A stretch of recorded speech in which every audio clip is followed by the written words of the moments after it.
তিনি কে? তিনি কে?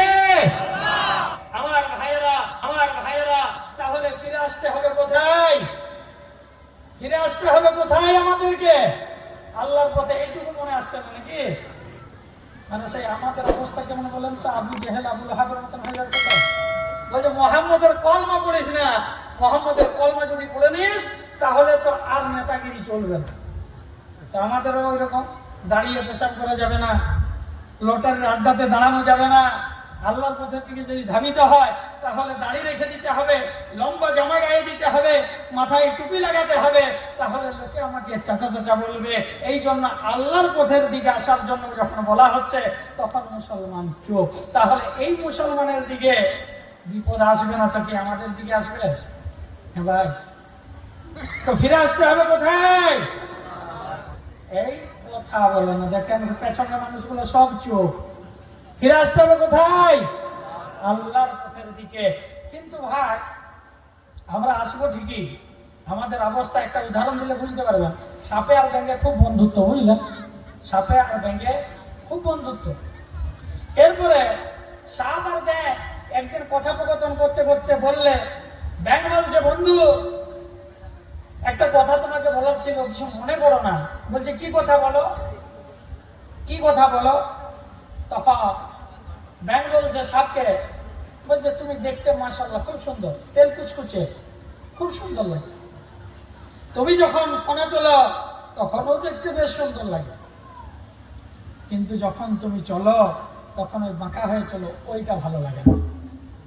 তুমি যখন চলো বাঁকা হয়ে চলো সেটা ভালো লাগে না। তখন সঙ্গে সঙ্গে সাপ ফোনা তুলে যার বলছে তোমাকে কে দিয়েছে এই দুঃসাহস আমার ব্যাপারে সমালোচনা করা? তখন ব্যাঙ বলছে কি রে, কি হলো? এতগুলা ভালো কথা বললাম, একটা সমালোচনা করলাম সহ্য হলো না, একটা সমালোচনা করলাম সহ্য হলো না। ব্যাঙ দিয়েছে পুকুরে লাফ, আর সামনে ছিল রাখাল।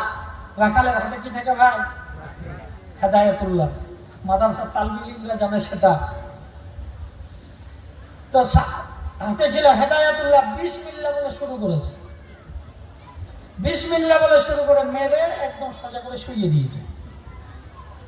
খানিকক্ষণ যাওয়ার পরে ব্যাঙ মনে মনে ভাবছে বন্ধু তো রাগ করেছে, দেখি বন্ধুর কি অবস্থা দেখে আসে। খানিকক্ষণ বাদে ডুব দিয়ে এইভাবে উঠেছে, গিয়ে দেখছে কি ব্যাপার, বন্ধু তো সোজা হয়ে শুয়ে আছে। সামনের দিকে গিয়ে দেখছে মুখ থেকে ফেনা ফেনা বার হয়ে গেছে। তখন ব্যাঙ সামনে সামনে তখন বলছে বন্ধু সোজা হলে হলে ফেনাটা বার করে সোজা হলে। তো ঠিক আমাদের অবস্থা ঠিক সেই রকমই। যখন কোন দিকের বেগ আমরা ধরে রাখতে পারবো না তখন সেই সময়টা আল্লাহকে। বাড়িতে বসে বসে বৌমা খেপে যাচ্ছে বাপের কাশি শুনে, বুড়ো মরেও না আর মসজিদও যাই না। তখন বুড়ো মনে মনে ভাবে আর কোথায় যায়। সখিনা যদি আজ বেঁচে থাকতো তাহলে হয়তো তার সাথে সময় কাটাতাম, কিন্তু সখিনা তো আর বেঁচে নাই। বেটাও এইরকম করছে, বৌমাও এরকম করছে, চল কোথায় যাবো, মসজিদে যাই। সেই সময়টা আমরা মসজিদে দিই, সেই সময়টাই আমরা নামাজ আদায় করি না। আমার ভাইয়েরা, যৌবন কালটা আল্লাহকে দিতে হবে। কেননা আমার নবী বিশ্ব নবী নবী মুহাম্মদুর রাসূলুল্লাহ সাল্লাল্লাহু আলাইহি ওয়াসাল্লাম বলেন, বনু আদম কিয়ামতের মাঠে বনু আদম 5টা প্রশ্নের উত্তর না দেওয়া পর্যন্ত বনু আদম নিজের পা হিলাতে পারবে না। তার মধ্যে আল্লাহ রাব্বুল আলামিন বলবেন আনশাবাবিহি ফীমা আবলা, তোমাকে আমি একটা হায়াত দিয়েছিলাম, সেই হায়াতের মধ্যে আমি একটা মুখ্যম সময় তোমাদেরকে আমি দান করেছিলাম, যে সময়টাকে বলা হয় যৌবনকাল। সেই যৌবনকালটা তুমি কোন কাজে ব্যয় করেছো? এই রাসূলের হাদিস শোনার পরে মনে হয় যে যৌবনকালটাই আল্লাহর রাহে ওয়াকফ করে দিতে হবে। আর আমার জওয়ান ভাইয়েরা অবস্থা কেমন? ভাই নামাজ পড়ো না কেন? মনে সব বলেন না। আজকে এই জায়গায় গিয়েছিলাম, পেশাব করে পানি নিয়ে নেই, আজকে নাপাকা ছিল মানুষের। কালকে যদি বলে ভাই নামাজ পড়ো নাই কেন, বলেন না গো, বারবার বলেন তো খারাপ লাগে। ঠিক যাবো, নামাজ পড়তে ঠিকই যাবো। এই তো আমাদের মুসলমান জওয়ান ভাইয়ের অবস্থা না।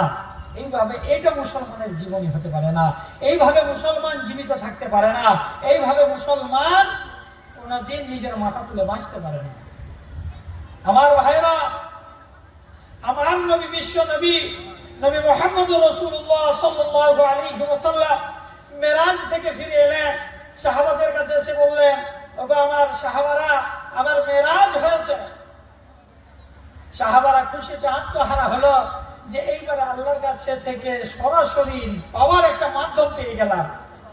কিন্তু আমরা দোয়া করছি, আমাদের দোয়া কবুল হচ্ছে না।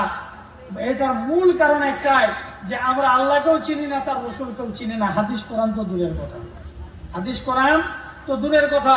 আমার ভাইরা, এইভাবে যদি আমরা জীবন অতিবাহিত করি, তাহলে এই যে দুনিয়ার যে জীবনটা, এটাও ছেঁচড়ার মতো কাটাতে হবে, আর আখিরাতের যে জীবনটা হবে সেটাও জাহান্নামী জিন্দেগি হবে।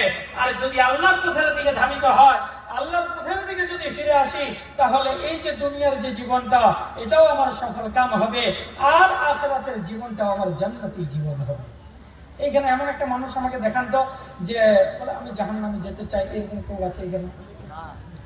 কেউ আছে ভাই যে আমি চলে যাবো জাহান্নামে, এরকম কেউ আছে? প্রত্যেকটা মানুষের ইচ্ছা, প্রত্যেকটা মানুষের দিলি তামান্না, প্রত্যেকটা মানুষের খাহিশ যে মরার পরে যেন জান্নাতে কোনোভাবে পৌঁছে যায়। জান্নাতে যাই বা না যায়, জান্নাতের দরজাটা পর্যন্ত কোনোভাবে পৌঁছে যায়, ঠিক কিনা ভাই? এই ইচ্ছা নিয়েই তো মানুষ বেঁচে আছে এখনো। কিন্তু জান্নাতে যেতে গেলে যে কাজগুলা, যে কর্মগুলা করতে হবে, সেগুলো না করে কিভাবে যাবে?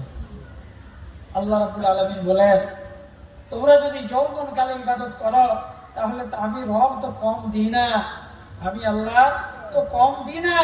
যখন বৃদ্ধ অবস্থায় তুমি পৌঁছে যাবে, বৃদ্ধ অবস্থায় যখন পৌঁছাবে, সেই সময়ে তুমি নামাজে ফজর আদায় করতে পারবে না, শরীর খারাপ হয়ে যাবে। তুমি নামাজে ঈশা আদায় করতে পারবে না, তখনও শরীর খারাপ হয়ে যেতে পারে। কিন্তু আমি আল্লাহ তো কম দিই না। ফেরেশতাদের কাছে বলে, ফেরেশতা দেখো তো এই বান্দার নামায় আমলে যৌবনকালের কোন ইবাদত আছে? ফেরেশতারা বলে আল্লাহ আছে। আল্লাহ বলেন সেটার সাথে সাথে লাগিয়ে আমি